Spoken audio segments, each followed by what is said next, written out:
নমস্কার বন্ধুরা, ঘরগিন্নি অলরাউন্ডার চ্যানেলে সকলকেই স্বাগত। আজকে আমি আতপ চালের খুবই সুস্বাদু একটা রেসিপি বানাবো। আতপ চালের রেসিপি বানানোর জন্য আমি এখানে 200 গ্রাম আতপ চাল জল দিয়ে খুব ভালো করে ধুয়ে নিয়ে আমি 5 থেকে 6 ঘন্টা মতো জলে ভিজিয়ে রেখে দিয়েছি। আতপ চাল খুব ভালো করে ভিজে গেছে। এখন আমি মিক্সিতে নিয়ে নিয়েছি। অল্প একটু জল দিয়ে ফাইন পেস্ট তৈরি করে নেব। আতপ চালের এই সুস্বাদু রেসিপিটা বানানো খুবই সহজ এবং খুব কম সময়ের মধ্যে হয়ে যায় এবং খেতেও ভীষণ সুস্বাদু হয়। দেখো, আমি খুব ভালো করে পেস্ট তৈরি করে নিয়েছি। এখন আমি আতপ চালের পেস্টটা একটা বাটির মধ্যে ঢেলে নেব। প্লিজ বন্ধুরা, ভিডিওটিকে স্কিপ না করে শুরু থেকে শেষ পর্যন্ত দেখার জন্য অনুরোধ রইল। একটা প্লেটে আমি দেখো 2টো কলা নিয়েছি, দুধের ক্ষীর নিয়েছি আর গরুর দুধেরই সন্দেশ আমি নিয়ে নিয়েছি।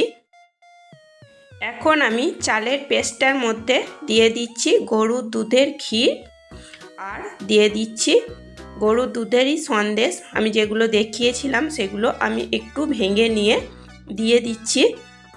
এখানে আমি চিনির ব্যবহার করব না। এখানে গরুর দুধের ক্ষীরের মধ্যেও মিষ্টি আছে আর যে সন্দেশগুলো আমি বানিয়েছি সেগুলোর মধ্যেও মিষ্টি আছে, তাই এখানে আর কোনো মিষ্টির প্রয়োজন নেই। তোমরা তোমাদের পছন্দ মতো মিষ্টি দিয়ে নিতে পারো। দেখো, এখানে আমি যে কলা দুটো রেখেছিলাম সেই কলা দুটো একটু চটকে নিয়ে দিয়ে দিলাম। এবার আমি সব কিছু এই চালের পেস্টটার মধ্যে খুব ভালো করে মেখে নেব। বন্ধুরা, আমার রেসিপি যদি তোমাদের পছন্দ হয়ে থাকে তাহলে একটা লাইক করে দিও, সাবস্ক্রাইব করো, কমেন্ট করো এবং প্রচুর প্রচুর শেয়ার করে আমার পাশে থেকো। আর তোমরা কি কখনো এরকমভাবে আতপ চালের রেসিপি বানিয়ে খেয়েছো? যদি না খেয়ে থাকো তাহলে অবশ্যই এরকমভাবে একবার বানিয়ে খাবে, দেখবে খেতে খুবই ভালো লাগবে। দেখো বন্ধুরা, আমি কিন্তু খুব ভালো করে মেখে নিয়েছি। এখন আমি দিয়ে দিচ্ছি অল্প একটু দুধ। দুধটা আমি ঘন করে রেখে দিয়েছিলাম, অল্প একটু দিয়ে দিলাম।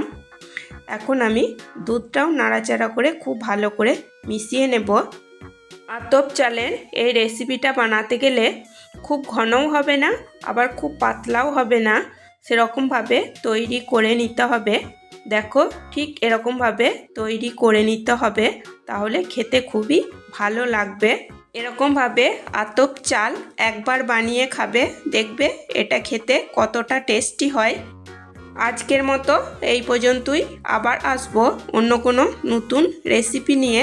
সবাই সুস্থ থাকবে, ভালো থাকবে। চলো, টাটা, বাই।